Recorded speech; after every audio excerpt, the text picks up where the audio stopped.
Hi guys, welcome to one more episode of Google Ads Explained. Today we're going to cover Google Ads reports. This episode is especially tailored to people who would like to start with Google Ads and haven't yet came to face with the Google Ads interface. So I'm going to give you a real life experience on the approach with the interface for you to understand if you like the tool and what you can expect when you're doing reporting for Google Ads campaigns. So without further ado, let's jump right into it. So this is the home page of Google Ads, and as you can see here a little bit up in these three icons, we're about to go into the report section. So once you click on report section, we actually have several options. We either have predefined reports, which can fall into several different levels like basic, by time, by conversions, by labels, by locations, by extensions, by auction insights, display in video or other. Or we can actually use a white canvas per se and actually create our custom reports. So let's go step by step like I promised you. I'm going to explain you every single one option here. So basic. Let's go into basic and let's click on, let's say, account. So what's happening at the moment is that we get an overview of all of the accounts and the top level metrics for the accounts. So for example, we see customer ID, we also see clicks, we also see impressions, click-through rate, average CPC, cost, impression absolute top, impression top percent, average cost per mile. And the way this goes is very simple. So we have two criteria here placed under the rows, which is account and customer ID. And we have several other criteria placed in columns. So for each account, we see several metrics that are placed here. So, but this is obviously predefined for the account perspective, but we can also rearrange things in the order that's most suited us. So we can also, for example, pick and cherry pick other criteria that might be important for us, like year, and we can then see the performance of that specific account for a specific year, obviously taking into account a certain time range. And this is where you actually also pick the time range. So you can spend 10 years, 20 years, whatever you feel like. We can also make comparisons between, for example, the certain periods and the same period just before that. So we can click this option here, and then we see the fluctuations that happened in between November 6th and December 3rd compared to October 9th and November 5th, which is the exact same amount of days. This is good to understand whether or not there's been fluctuations happening, worth to consider. Let's move on to the second report type, which is, for example, time-based, so day of the week.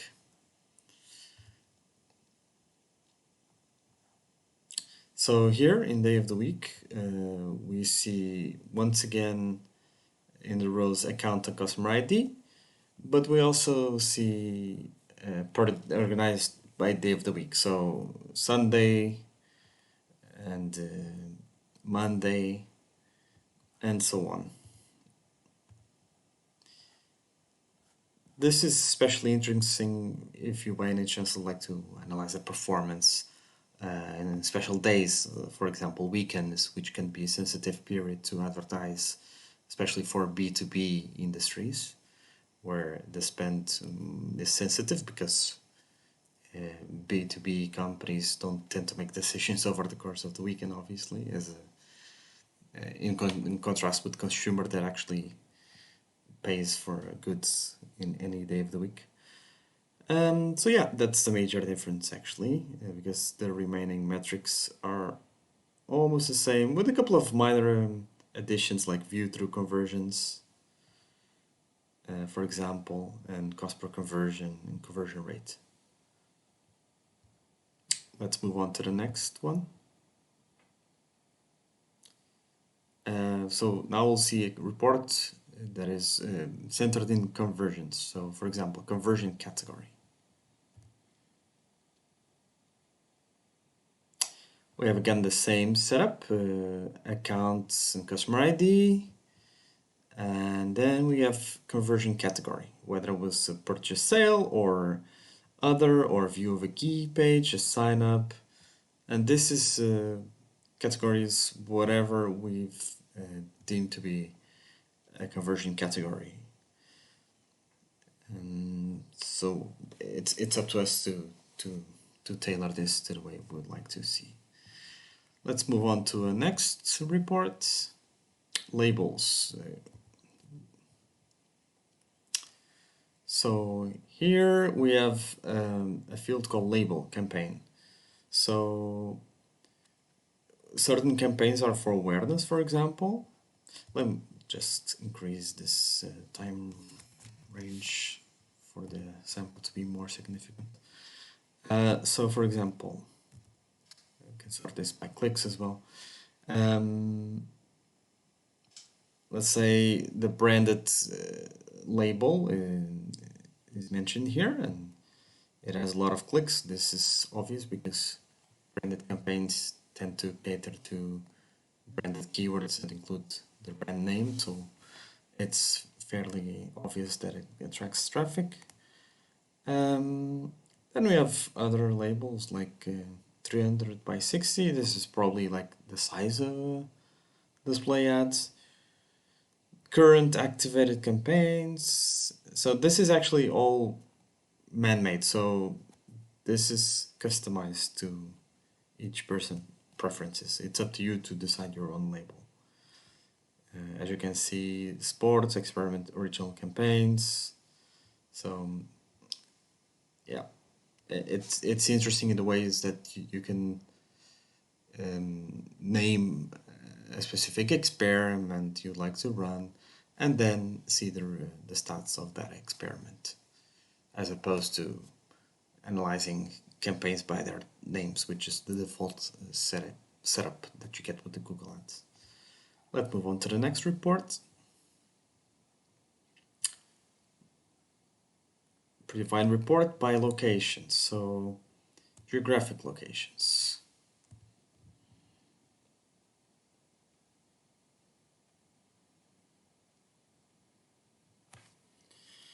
Apparently there might be a lot of locations in this account because it's taken some time to load.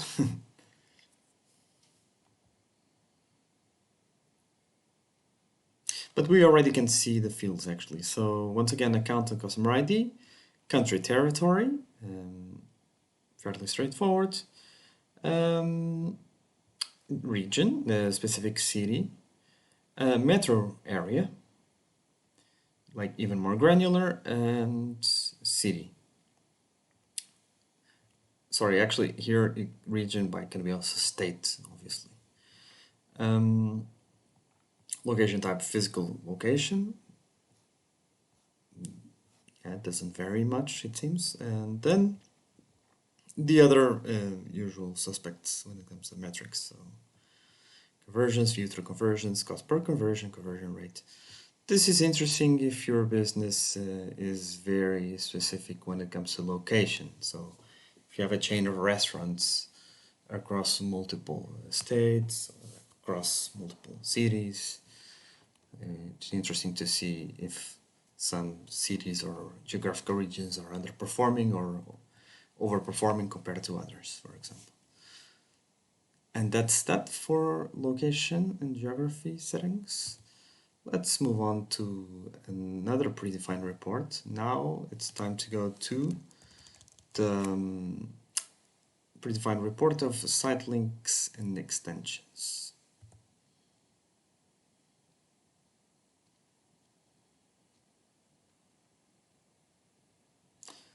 Here we see the extensions that were added to a certain ad. So for example, here we see an extension, a text, but here we see whether it was enabled, it was the placeholder type, and yeah, it's interesting to see whether certain ad extensions work out well or not. Let's move on to another report. Auction insights. This is very interesting because this is like the competitive research side of Google Ads reporting. So once you are able to understand like how many competitors you have, you can best fine-tune your campaigns, whether according to whether you're out ranking your competitors or not, for example. So, for example, here we see the search impression share, like the amount of times the ad is shown over a certain course of time, and this is the top of page rate, and yeah, it's fairly interesting because we can see whether or not we're getting exposure we need compared to our competitors. Let's go to another predefined report, and this time it's going to be for display and video, which means display Google AdSense and YouTube ads. So this one is a topic predefined report. So for example, here on the topics we see the type of topics blogs had when it comes to the selected placements that were used for the display image campaigns. So 23,000 clicks went to potential display ads that were shown on a blog about computers and electronics, for example. This is interesting in the ways that you can understand whether your placements are the correct ones, if you cross-match the topic with what your company or your client sells. So there's quite a lot more other variations you can pick when it comes to display and video. You can also look up by YouTube search terms, for example. This is really interesting because you can right away understand whether you're showing ads to the right audience based on their YouTube search intent, which is key to understand whether your ad is fitting the right stage of the journey. And it's taking a little bit of time, but it's worth a while looking at this. But in the meantime, we can look at the type of row metrics. We see account, customer ID, search term, campaign, ad group, added or excluded. In the column, we have impressions, views, view rate, average cost per view, and also the total cost. Well, this is probably a lot of terms, so that's why it's taking some time to load, but you get the gist of it. For a specific search term that our ad was placed, we get metrics like how much impressions our video ad got after people has typed that search on YouTube. Another display and video predefined report can be the display and video keywords, for example. And here we have, for example, display video keyword, we have campaign ad groups, and campaign subtype. What's interesting here is that the display video keywords has been used somehow in the display ads whether it was like on a blog with AdSense or a YouTube search, which triggered a campaign that had, for example, manual CPC as a campaign bid strategy, and achieved certain amount of links and clicks, and impressions with financial metrics like average CPC, obviously, and costs, and also click-through rates, which is fairly important when it comes to more tough, difficult campaigns to get engagement like YouTube and video ads. So, for example, it's interesting to have a look at what potential ads got the most interaction rate, but obviously the ones that got enough impressions.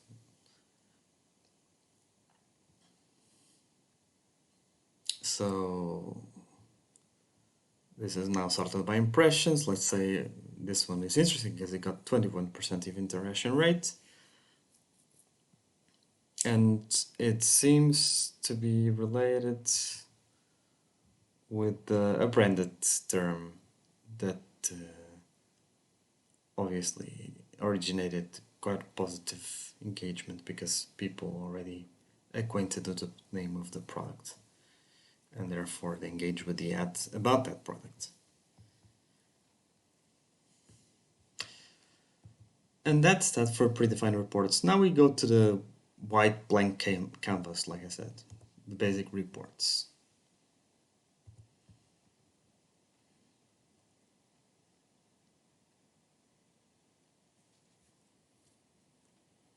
This is where you can custom make your own report. Here we see 5 blocks. They're all related to predefined reports, just like as seen before. If you click here, you actually see all of them. And yeah, the idea is to choose one as a template and take it from there and customize. You can also simply create a totally new one, just like if you will be on Google Data Studio, let's say. And you can pick the format, can be a table, can be a line chart.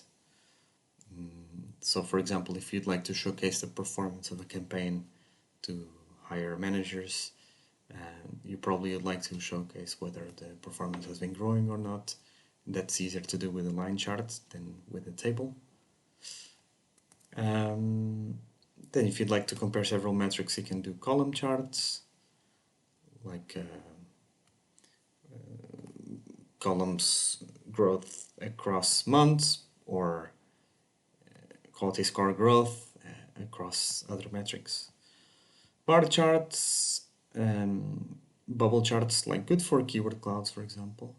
Pie charts to showcase the percentage of exposure, for example. So yeah, let's pick a table, for example. And here we have the white canvas. So the report is currently empty and it's up to us to fill it in with whatever we want. So here we have, this is almost like a pivot table chart, by the way. If you're acquainted with Excel, you probably know this. Here we pick a filter, for example. We can be, let's say, quality score, no. Yeah, probably, yeah, campaign would be a nice filter to pick. I can pick all of them, apply.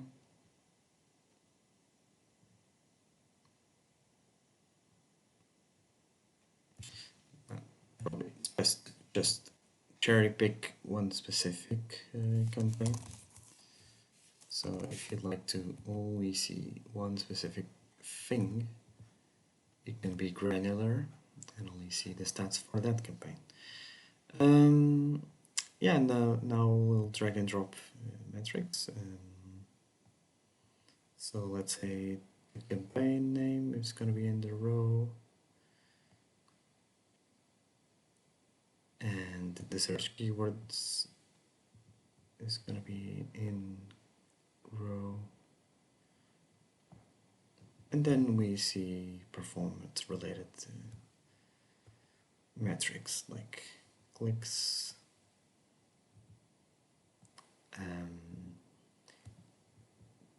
top impression share, which is very important.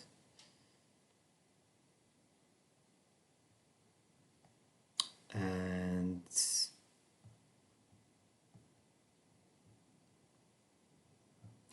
yeah, this campaign probably is not keyword based. You can also put video play to 100%, for example, if this happened to be a YouTube campaign. Yeah, and so on. There's a lot of metrics to go to. Auction insights, even Google Analytics metrics like bounce rate, page session, average session duration. This is not possible to see at campaign level, so I would have to pick a different, more granular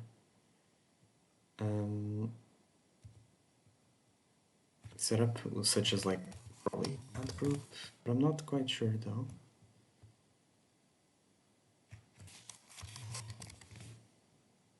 No. That's unfortunate, as it would be nice to look at queries also not. Yeah, the availability of the metrics depends on whether the type of campaign is eligible to have the metrics. So this is the way it goes. So cherry picking, drag and dropping.